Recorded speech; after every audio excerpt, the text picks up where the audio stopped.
Hello students, अस्सलाम वालेकुम। आज की हम इस वीडियो में डिस्कस करेंगे अबाउट द सेल मेम्ब्रेन।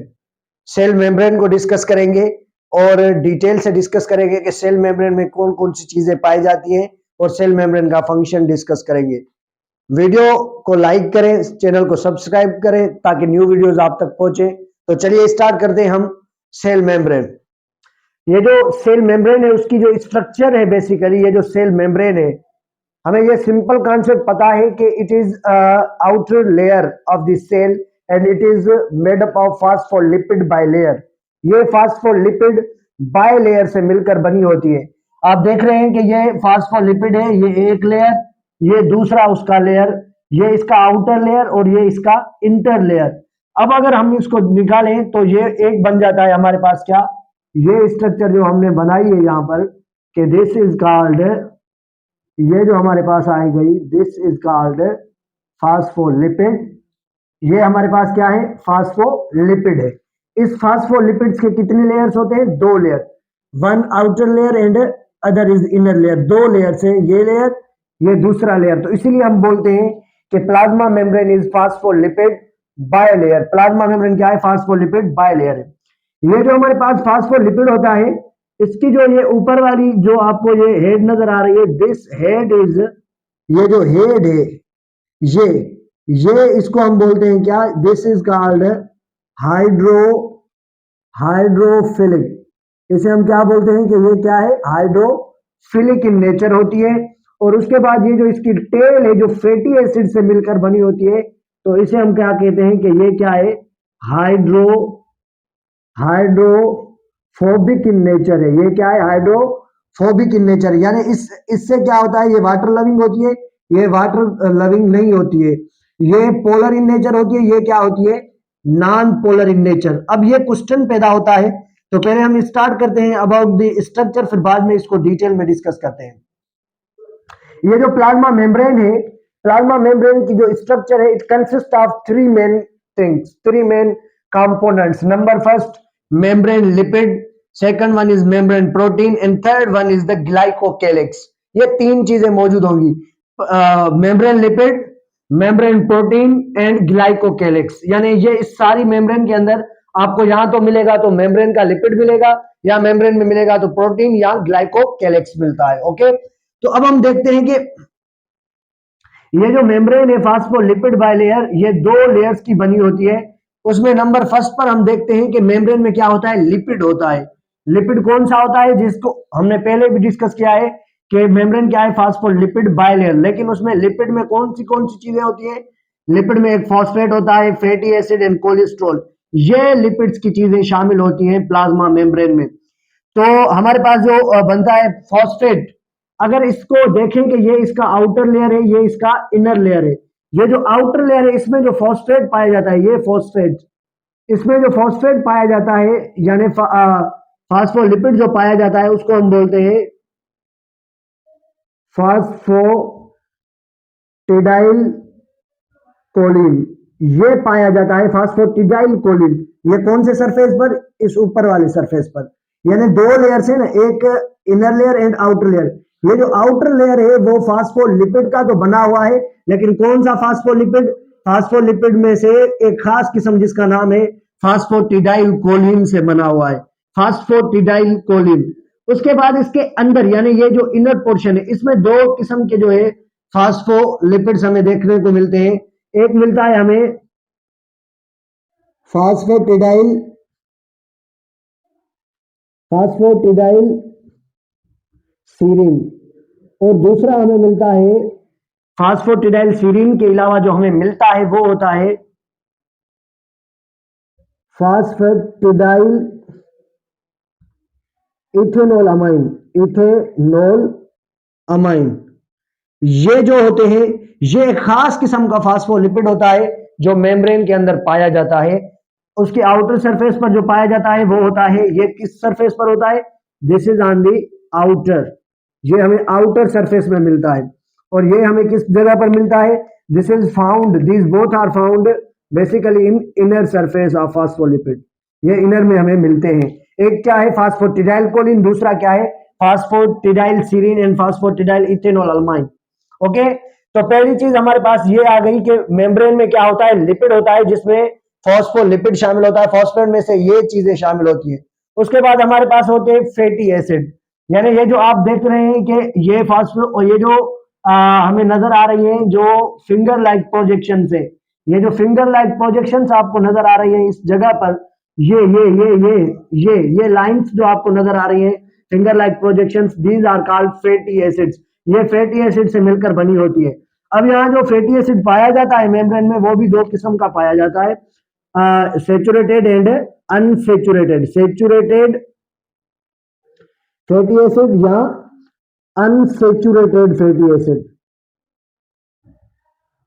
या सेचुरेटेड फैटी एसिड होता है या अनसेचुरेटेड फैटी एसिड होता है। अब उसके बाद जो है वो है कोलेस्ट्रॉल शामिल होता है इसमें। ये जो देख रहे हैं ये कोलेस्ट्रॉल के जो मॉलिक्यूल्स आपको नजर आ रहे हैं, कोलेस्ट्रॉल के मॉलिक्यूल के कंपाउंड्स जो है वो नजर हमें आ रहे हैं, ये इसमें पाए जाते हैं कोलेस्ट्रॉल। और कोलेस्ट्रॉल जो है ये स्टेबिलिटी पैदा करते हैं, कोलेस्ट्रॉल भी इसमें शामिल होते हैं। तो अब हम देखते हैं कि ये जो मेम्ब्रेन में हमने देखा कि मेम्ब्रेन क्या है, उसका हेड जो है वो हाइड्रोफिलिक है और उसका जो टेल है वो क्या है, हाइड्रोफोबिक इन नेचर है। हाइड्रोफिलिक यानी वाटर लविंग होता है और ये वाटर लविंग नहीं होता, ये पोलर होता है, ये नॉन पोलर होता है। ये किस वजह से होता है, बिकॉज क्यों, अब इसको समझना है। इसकी वजह यह है क्योंकि ये इस जगह पर क्या मौजूद होता है, फास्फेट होता है, यानी फास्फोलिपिड, ये फास्फेट है। जब ये फास्फेट होता है इस जगह पर अटैच होता है तो फास्फेट की वजह से यहाँ पर क्या होती है, नेगेटिव साइन होती है। क्या आ जाती है, फास्फेट के पास कौन सी चार्जेस है, नेगेटिव चार्जेस है। अब अगर ये फास्फेट इसके आउटर में भी फास्फेट है और इनर में भी, तो इस जगह पर भी क्या होगी, नेगेटिव चार्ज। तो इस नेगेटिव चार्ज होने की वजह से क्या होता है, ये नेगेटिव चार्ज होने की वजह से वाटर इनके साथ रिएक्शन करता है, वाटर इनके साथ रिएक्ट करता है, इसीलिए इसको कहा जाता है कि ये क्या है, हाइड्रोफिलिक इन नेचर है। हाइड्रोफिलिक इसी वजह से होते हैं, पोलैरिटी इसमें इसी वजह से आती है हेड में, क्योंकि उसके ऊपर जो है फॉस्फेट होता है और फॉस्फेट के पास क्या है, नेगेटिव जो साइन होती है उसी वजह से। तो ये हमारे पास जो मेम्ब्रेन के हमने एक जो है स्ट्रक्चर में मौजूद मेम्ब्रेन में जो लिपिड है उसके बारे में हमने डिस्कस किया है। उसके बाद हम जाते हैं कहां पर, हम देखते हैं कि मेम्ब्रेन में जो प्रोटीन होते हैं वो कैसे होते हैं। अब जो मेम्ब्रेन में जो लिपिड होता है इसका फंक्शन हम डिस्कस करेंगे थोड़ा लेट बाद। इसके बाद थोड़ा आगे बढ़कर हम जो है मेम्ब्रेन के में मौजूद जो लिपिड है उसका फंक्शन डिस्कस करते हैं। उसके बाद अब ये देखें कि ये जो आपको रेड नजर आ रहे हैं, दीज आर द प्रोटीन्स, ये प्रोटीन्स है, ये प्रोटीन्स है, but inside this there is the cholesterol, ये कोलेस्ट्रॉल शामिल होता है इसमें। ये क्या है, कोलेस्ट्रॉल शामिल होता है। और कोलेस्ट्रॉल का काम क्या होता है कि ये हार्मोन्स रिलीज करता है, जैसे कि स्टेरॉइड्स हार्मोन से। तो ये प्रोटीन्स अब हम देखें तो ये प्रोटीन्स, इसमें एक प्रोटीन वो होते हैं जो इसमें मर्ज्ड होते हैं, इनसाइड होते हैं। ये देख रहे हैं आप, ये प्रोटीन, ये आपको जो प्रोटीन नजर आ रहा है ये इन इनसाइड द मेम्ब्रेन है, ये मेम्ब्रेन के अंदर है, बीच में। ये क्या है, ये भी प्रोटीन है, ये भी प्रोटीन है, लेकिन ये क्या है, बाहर का प्रोटीन है। तो अब हम डिस्कस करने वाले हैं किसको किसको, मेम्ब्रेन में मौजूद प्रोटीन को, मेम्ब्रेन प्रोटीन। तो ये आपको नजर आ रहे थे कौन से वाले, ये भी प्रोटीन है, ये भी प्रोटीन है, लेकिन दोनों में फर्क क्या है, ये अंदर शामिल है तो इनको हम बोलते हैं इंटीग्रल प्रोटीन। इनको हम क्या बोलते हैं, these are called integral protein, these proteins are called integral protein, या हम इन्हें इंट्रिंसिक प्रोटीन भी बोलते हैं। ये जो अंदर एम्बेडेड होते हैं, ये जो अंदर पाए जाते हैं, इनको हम बोलते हैं इंटीग्रल प्रोटीन।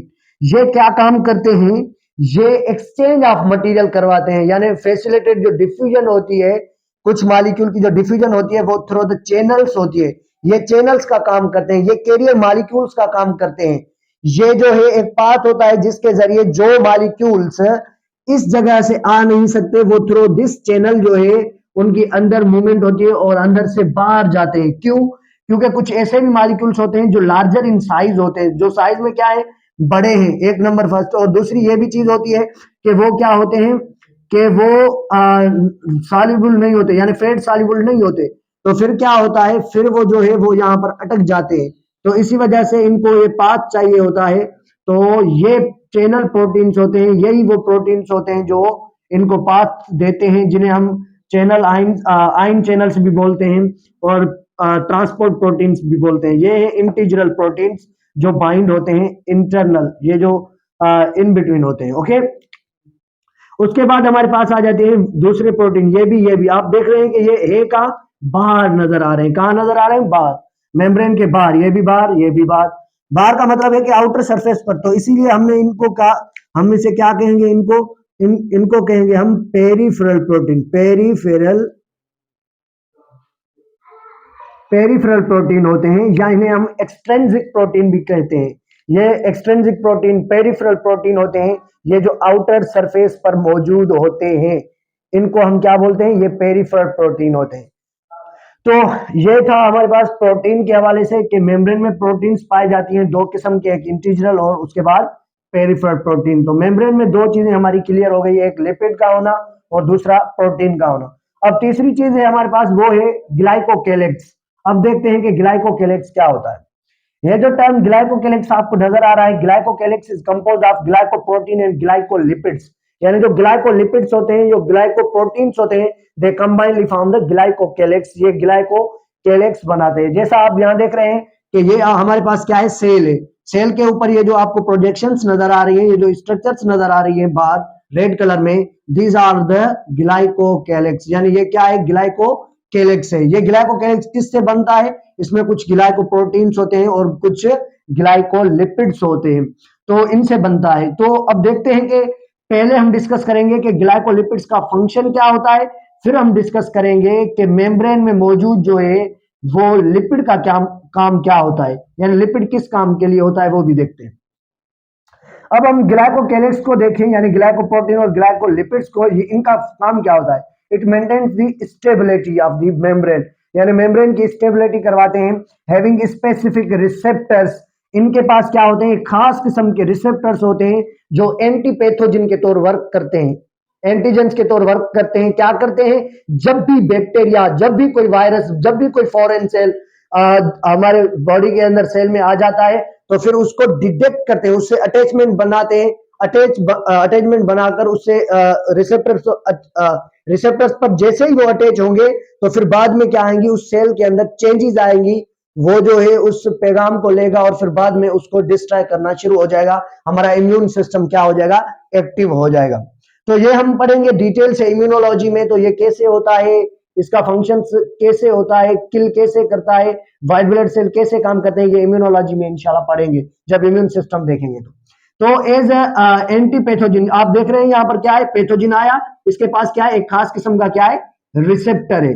जब इसके पास रिसेप्टर्स है तो कभी कभी ऐसा होता है कि इसके अंदर भी आ जाते हैं, तो फिर भी इनके पास लाइसोसोम होता है जो इनको क्या करता है, इनको डिस्ट्रॉय कर लेता है। लाइसोसोम भी डिस्ट्रॉय करता है। दूसरे व्हाइट ब्लड सेल्स के अंदर जो सेल्स होते हैं, वो भी एक डिफरेंट टाइप्स ऑफ डिस्ट्रक्शन होती है, जिसे हम defence system 1, defence system 2, third line of defence, second line of defence, first line of defence में देखते हैं। तो ये क्या होगा, ये इसको जो है अटैच करेंगे और फिर बाद में इसको डिस्ट्रॉय करेंगे, वो भी किसकी वजह से, by the help of glycocalyx. और उसके साथ साथ glycocalyx has a specific antigen form blood group. इसके पास क्या होते हैं, स्पेसिफिक क्या होते हैं, एंटीजन होते हैं, जिसकी वजह से ब्लड की ग्रुपिंग ह्यूमन में बनती है। जैसे कि एंटीजन ए होता है तो ब्लड ग्रुप ए बन जाता है, एंटीजन बी होता है तो ग्रुप बी बन जाता है, एंटीजन ए बी होता है तो ग्रुप ए बी, और जब कोई भी एंटीजन नहीं होता तो फिर क्या बन जाता है, ग्रुप ओ। ये जो ग्रुप्स हैं रेड ब्लड सेल्स के सरफेस पर मौजूद जो है उससे बनते हैं, रेड ब्लड सेल पर मौजूद एंटीजन की वजह से बनते हैं। तो ये था ग्लाइकोकेलेक्स का फंक्शन। और उसके बाद हम आते हैं लिपिड फंक्शन ऑफ मेम्ब्रेन, यानी जो लिपिड है उसका काम क्या है। लिपिड का मेनली जो काम होता है वो होता है किस पर, फ्लूइडिटी पर। किस पर होता है, फ्लूइडिटी पर। ये जो टर्म फ्लूइडिटी है, इसको हम देखें तो फ्लूइडिटी हम इसे कहते हैं कि इट इज प्रॉपर्टी और power of property of cell membrane. ये सेल मेम्ब्रेन की क्या है, प्रॉपर्टी है, to maintain its shape, to maintain its shape and movement across the movement and maintain its shape and movement. ये क्या होती है? ये एक प्रॉपर्टी होती है, ये एक पावर होती है, ये एक कैपेबिलिटी होती है किसके पास? प्लाज्मा मेम्ब्रेन के पास। कि वो क्या करती है? वो उसकी जो है फ्लूइडिटी की वजह से, ये फ्लूइडिटी की वजह से क्या करती है कि अपना शेप मेंटेन करती है और उसके साथ साथ जो है वो मूवमेंट्स को कंट्रोल करती है। कब मूवमेंट्स तेज होनी है, स्लो होनी है, ये डिपेंड करता है फ्लूइडिटी पर। उसके पास ये एक पावर होता है, फ्लूइडिटी, ये एक कैपेबिलिटी होती है, ये एक उसके पास जो है प्रॉपर्टी होती है। ओके, अब देखते हैं जो फ्लूइडिटी होता है, it is affected by these जो है, ये जो इसके पास जो है फैक्टर्स होते हैं जिसकी वजह से जो है ये अफेक्टेड होती है, जैसे temperature, cholesterol and types of fatty acid. Temperature की वजह से भी असरअंदाज होती है, फ्लूइडिटी में फर्क आ जाता है, फ्लूइडिटी उसके शेप में मेंटेन करने, फ्लूइडिटी यानी शेप की कैपेबिलिटी में चेंजेस आ जाती हैं, मूवमेंट्स में चेंजेस आ जाती हैं, तो कोलेस्ट्रॉल की वजह से भी और टाइप्स ऑफ फैटी एसिड की वजह से भी। अब टेम्परेचर, अगर टेम्परेचर हाई होता है तो आप क्या करते हैं? अगर टेम्परेचर हाई हो जाता है तो आप क्या करते हैं कि एक दूसरे से दूर भागना शुरू हो जाते हैं। जैसे ही आप लोगों के दरमियान स्पेस बढ़ जाएगा तो फिर कोई भी चीज उनसे आसानी से क्रॉस हो जाएगी। इसका मतलब है कि मूवमेंट जो होगी वो आसानी से होगी, उसमें क्या होगी? मूवमेंट आसानी से होगी, एक ये मूवमेंट। अब जो है वो उनके अंदर जो मूवमेंट्स होगी वो भी क्या होगी? इजीली होगी। जब क्या होगी? जब ये होगा कि टेम्परेचर हाई होगा। जैसा कि अगर टेम्परेचर को हाई करते हैं, मैं इधर देखता हूं, ये है हमारे पास टेम्परेचर हाई। जब टेम्परेचर हाई होगा तो फ्लूइडिटी क्या होगी? फ्लूइडिटी भी हाई हो जाएगी। फ्लूइडिटी क्या हो जाएगी? हाई हो जाएगी। अब अगर टेम्परेचर को हम क्या करते हैं? लो करते हैं। टेम्परेचर को क्या करते हैं? लो करेंगे तो फ्लूइडिटी क्या होगी? टेम्परेचर अगर लो हो जाए तो फ्लूइडिटी क्या होगी? फ्लूइडिटी कम हो जाएगी। उसका रीजन क्यों? क्योंकि जब टेम्परेचर वेंटर जो आता है तो आपको जब सर्दी लगती है तो आप एक दूसरे से क्या आ जाते हैं? करीब आ जाते हैं, करीब आ जाते हैं। तो इसी वजह से ये मॉलिक्यूल्स भी एक दूसरे से करीब आ जाते हैं, ये फास्फोलिपिड्स के मॉलिक्यूल्स एक दूसरे से करीब आ जाते हैं, तो इसमें फ्लूइडिटी जो है वो डिक्रीज हो जाती है, कम हो जाती है। उसके बाद क्या है? कोलेस्ट्रॉल। कोलेस्ट्रॉल क्या काम करता है? कोलेस्ट्रॉल स्टिकी काम करता है, एक फास्फोलिपिड का जो साइड्स में अटैच होता है बीच में, तो इनको स्टिक जो है एक दूसरे से स्टिकी स्टिक करवाता है, एक दूसरे के करीब रखता है। तो अगर कोलेस्ट्रॉल कम होगा, यहाँ पर क्या है? कोलेस्ट्रॉल कम है। अगर कोलेस्ट्रॉल कम है तो फ्लूइडिटी क्या हो गई? फ्लूइडिटी हाई हो जाएगी। अगर कोलेस्ट्रॉल, हम कहेंगे कोलेस्ट्रॉल ज्यादा हो तो फ्लूइडिटी क्या होगी? फ्लूइडिटी कम हो जाएगी। क्यों कम हो जाएगी? बिकॉज क्योंकि जैसे इसमें कोलेस्ट्रॉल शामिल हो जाएंगे तो ये कंडेंस होंगे, ये स्टिकी, इसमें इसको जो है एक दूसरे से स्टिक करेगा, तो फिर बाद में इनकी जो है फ्लूइडिटी कम हो जाएगी। उसके बाद हम देखते हैं कि types of fatty acid. Types of fatty acid यानी कौन सा फैटी एसिड इसमें यूज हो रहा है? आया ये फैटी एसिड सेचुरेटेड होगा या अनसेचुरेटेड होगा?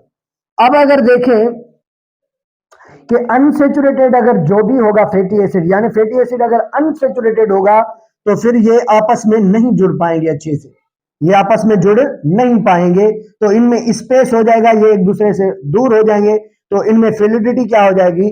फ्लूइडिटी इसमें हाई हो जाएगी। फ्लूइडिटी हाई हो जाएगी तब जब कौन सा हो? अनसेचुरेटेड। जब क्या हो? अनसेचुरेटेड जो है फैटी एसिड होंगे तब। अब अगर फ्लूइडिटी, अब सेचुरेटेड फैटी एसिड हो जाएंगे तो फिर क्या होगा? सेचुरेटेड होने से इसकी जो फ्लूइडिटी है वो क्या हो जाएगी? कम हो जाएगी। तो ये था आज का हमारा टॉपिक जिसमें हमने डिटेल में डिस्कस किया अबाउट द प्लाज्मा मेम्ब्रेन। अच्छा, उसके अलावा एक फंक्शन मैं आपको बता दूं कि ये जो प्लाज्मा मेम्ब्रेन का जो फंक्शंस होता है उनमें से हमने जो भी चीजें डिस्कस की हैं, एक तो सपोर्ट देना होता है, एक तो उसके बाद जो है उसका शेप मेंटेन करना होता है, ट्रांसपोर्ट अक्रॉस द मेम्ब्रेन करानी होती है, और उसके साथ साथ जो भी डिफरेंट, जैसे कि यहाँ ग्लाइकोकेलेक्स की वजह से वो ब्लड ग्रुपिंग भी करती है, प्लाज्मा मेम्ब्रेन की वजह से ग्रुपिंग भी होती है। तो आज का लेक्चर जिस पर हमने स्ट्रक्चर ऑफ सेल मेम्ब्रेन को डिटेल से डिस्कस किया, कि उसमें अगर कोई भी आपको क्वेश्चन हो, क्यूरी हो, वो कमेंट बॉक्स में डाल सकते हैं।